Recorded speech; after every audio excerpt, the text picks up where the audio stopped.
It is Saturday, April 26th.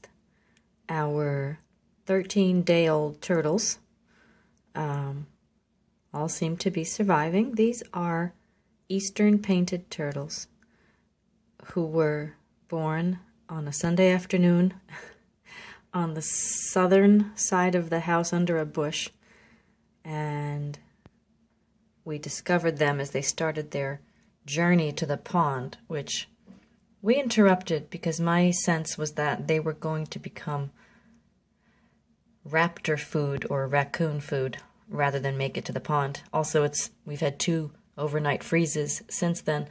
When they get big enough, we could put them back in the pond if Molly isn't too attached. I think once they get full grown and start to smell, she won't mind. But the truth is, it's probably her mom here who's more attached. Okay, what I'm doing is helping to identify. Now that they all seem to be deciding to survive, we're trying to name them and distinguish them from one another.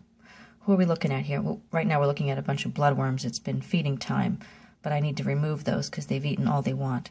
If this tank looks a little dirty, try to understand. I'm giving them natural pond water, which is where they would have lived anyway. It's only 2 days old, and I'm cleaning it quite frequently. Okay, so who's this sticking his head up? This looks to be Pluto. This is one of the more difficult ones to identify. It used to be simple because he was tiny, and we often were afraid he was going to die.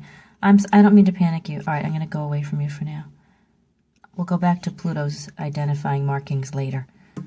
Let's see if there's anyone else who's more calm. I don't want to harass them. Okay, this is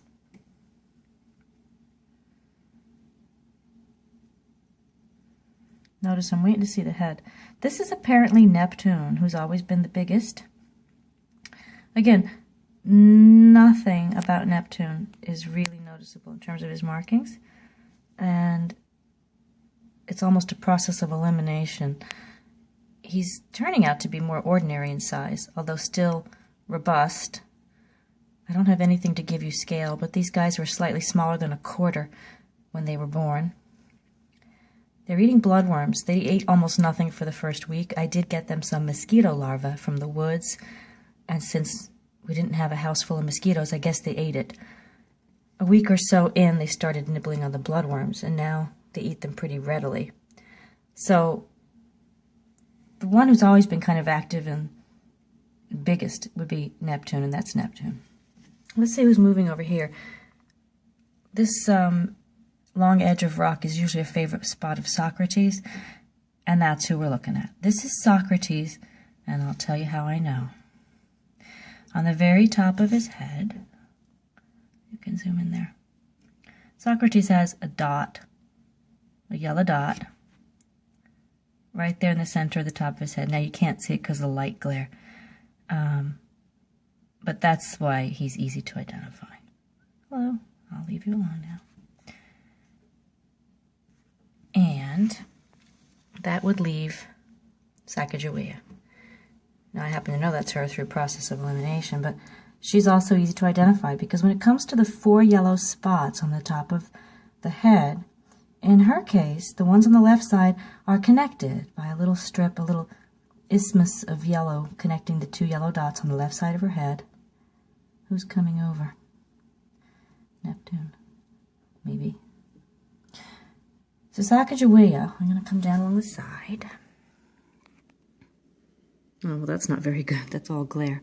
She's not going to show me the left side of her head right now. She also happens to be shedding today, another sign of growth. You see that on her tail. She's got that whitish kind of skin floating behind her is what it is. Now you can see her head. Hey, what are you going to eat? Her skin that's shedding? Are you really going to do that? No, good. Well, I don't know. Maybe that's what they do. We're learning as we go here. Sacagawea, turn your head a little more. And so she's easy to identify. So is Socrates. When it comes to Neptune and Pluto, they're not as easy. But we go by subtle markings on the tops of their heads. I'm going to go back to poor Pluto, who I threw into a panic. Or whatever.